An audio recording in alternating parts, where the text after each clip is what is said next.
Join us for the very first IFL Live at London's Indigo at the O2, Sunday, August the 13th, with me, Cook and Cassius, and some very special guests.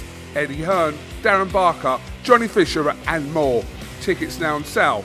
So in the words of Eddie Hearn, you get up, you dress up, and you fucking show up. You know, couldn't ask for any better finish, especially my hometown, big night.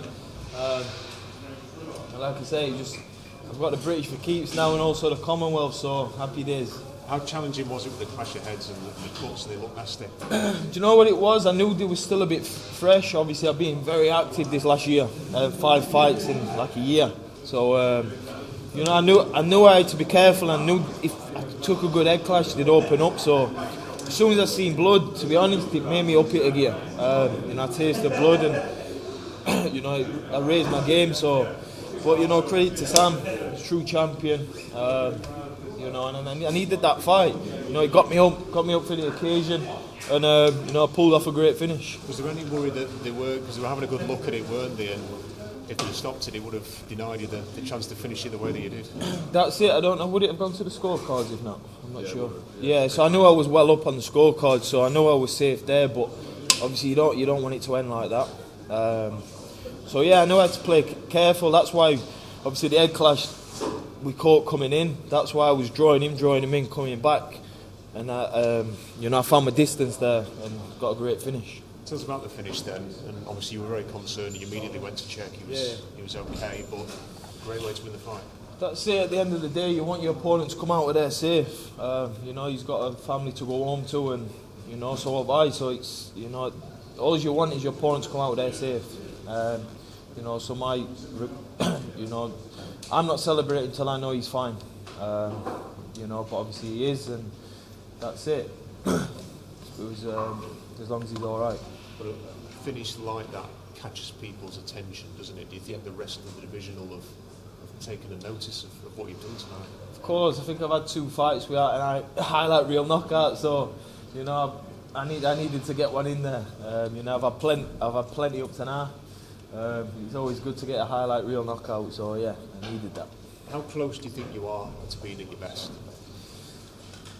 You know, I'm in the game for a long time. But every fight I'm showing my levels. I wouldn't say my last performance, but you know, the opposition brings it out of you. But look, I'm in this game for the long run. I'm not in it for rushing things. Once I'm at the top, I want to stay there, and you know, this is the man to get me to the top. You mentioned that you want to go for the European title next. Is that the key aim for you? Yeah, like I said, I want every traditional belt. I've got the English, British, Commonwealth, I want the European, and then the one after that is a world. So, you know, Eddie's the man to deliver them for me. But obviously I need to let these cuts heal. You know, my last 2 fights have been cut, but you know, I hadn't given them enough time to heal. And I knew if I got, you know, clashed heads, they would open. So, you know, unfortunately it happened, but you know, I stayed calm, you know, found my distance, and the finish came. How close are you, do you think, to that big fight at HILLSBOROUGH? Of course, I need the right dancing partner, and I also need to keep building the support like they have. You know, they keep coming out for me. I know it's a little bit bad timing with Wembley at this time, but you know, they're still showing they're coming out to support me. So you know, I need to keep building that. You know, that support, that fan base, and also I need the right dancing partner for the time. And you've mentioned as well that you weren't able to properly celebrate Wednesday winning at Wembley because you had the fight to prepare for. So what has this sort of last month been like for you? The win tonight, that win as well, and how you celebrate tonight? To be honest, Dad, you know, it was still a buzz being there at Wembley. But of course, you've been able to have a little drink and make it better. But you know, I'm going to enjoy both nights tonight. Nothing too heavy. You know, I don't really like drinking anyway, but you know, I think I deserve a drink tonight.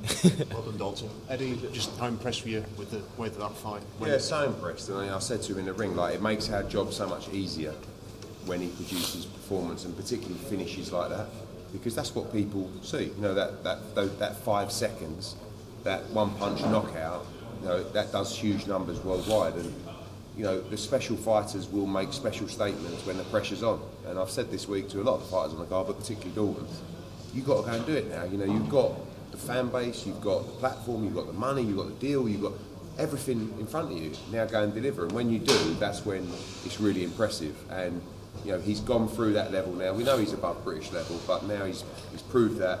For me, that was kind of a European level fight, but we like the European title as well. We got a dozen fighters at 140 that he could fight, including a few world champions. But like he said, we want to build here. Tonight was a nice crowd, and we were defeated a little bit by the Wembley run that you guys had. But next time we come back, we think we can fill it up against a good opponent and then move on. And I believe that Hillsborough's a real possibility. You know, we did Kelbrook against Errol Spence at Bramall Lane. We filled the place. It was unbelievable, and we do exactly the same at Hillsborough with a big name. And that will come, and I believe Dalton Smith will be world champion. There are certain things that make it tricky to get a fight at Hillsborough. Have you had positive conversations about potentially making that happen in the future? Yeah, the most difficult thing is always the date. We've seen it with the City Ground with Lee Wood recently. Like, you have a very small window, and sometimes it's hard to make the right fight. But what we know is that Hillsborough are massively, and Sheffield Wednesday are massively behind Dalton Smith. And they would love to make it happen. They really want to make it happen as well, don't they? So we did it at makes it Bramall Lane, easier. so we know they want to do it as well, you know. And this is the only chance. The only chance you guys have in this city right now for filling this stadium and doing big world championship fights is Dalton Smith. And luckily enough for you guys, he's a world-class fighter. You had it with Kelbrook, world-class. But after me as well, you know, I believe, you know, Janine Boston and the young lads. Yeah, true. You can have Rotherham Stadium, can't you? Yeah. But obviously, right now, I mean, right now, yeah. I mean, look, there's talent coming through, but over the next year, 18 months, this is the only chance this city has to capture world titles in massive nights in the arena in Hillsborough. And luckily, he's good enough. It's not just some bloke that we're going, oh, he's got a nice following, we'll try and get him a world title shot. If he doesn't win a world title, I'll be devastated. That's how good he is. How excited is he, and what's the kind of timescale, Eddie, on a potential world title fight, ideally? It's all about timing, it's all about who it is, who's the opposition. Really, I think European title next sounds nice, then you've got so many of those fringe guys that we've got as well. Maybe it could be one of them next. You never know, could be next summer, could be 18 months. Like, it's when the opportunity arises, who's the champion, who we can bring to the UK. You know, but now we start to navigate through the governing bodies to position ourselves. This is something that takes 6 months or a year to make sure that we're in position to take those chances. Dalton, how was the trip to America with Manny Robles? How did that? It seemed to help your performance tonight, definitely. Do you know what? It's accumulation, everything. It's hard work. That's all that matters. You know, it's all the hard work I put in with my dad in the gym.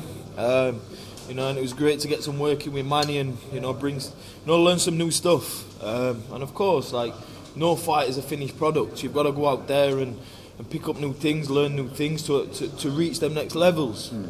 If not, you're going to stay at the mediocre level. You know, I want to become the best fighter possible, and you know, that's why I put myself out there. I want to go and learn. You know, like my dad. You know, my dad's one of the best coaches in the world, but you know, he knows himself. Like, as we're going through the levels and the fighters are coming, he's improving all the time. And like you said, my dad rates Manny as a coach, and it was just good to get some work in. And then, you know, finish. You know, I got 2 weeks with Manny, and then, you know, what did we have? That 8 weeks. We had 8 weeks, so we had a solid camp. You know, I needed it, and I needed a big performance tonight. How important was it to be back in Sheffield? I think this is your third fight in Sheffield, or am I wrong there? Second fight. Second fight. Second so fight. Yeah. So what was that like for you? Yeah, do you know, it's no better feeling. You know, my hometown, my home crowd. I get to stay at home. You know, and I feel like I own this city now. Yeah. You know, I've got that torch. I've got to keep carrying that. And like you said, of course, there's pressure on my shoulders, but I've proven I'm dealing with it. And I know when pressure's put on my shoulders, it brings the best out of me. Because, you know, when you're waking up in the morning and you're like, oh, but am I good enough? It's like, no, we're going to get out of bed and we're going to work hard and prove everyone that we're good enough. Eddie, go on, mate, after you. Dalton, when I spoke to Eddie, I said it was similar to sort of Cordina, Agawa. You get that sort of big knockout win, the showreel knockout, and then everything can start flowing. Do you feel like this is a real momentum shifter for you? You know, definitely. You know, this was a fight. What gave me that fear factor? It got me up for camp. You know, my last performance didn't do that. But you know, I always take the positives. The main thing I needed in my fights was the championship rounds. I never really got them, apart from my last 2 fights. So, you know, I see them as a blessing in disguise, and you know, it's going to put me in good stead. Still victorious in your last 2 fights, but because they're probably not the performances you The expected. highlight knockout reels, but like Eddie's saying, boxing's an entertainment business. No, people don't like. Of course, it don't matter how you win, as long as you get the win. But if I want to be selling out Hillsborough, you know, I've got to build my profile, and these are the knockouts what build that. Join us for the very first IFL Live at London's Indigo at the O2, Sunday, August the 13th, with me, Kugan Cassius, and some very special guests, Eddie Hearn, Darren Barker, Johnny Fisher, and more. Tickets now on sale. So in the words of Eddie Hearn, You get up, you dress up, and you fucking show up.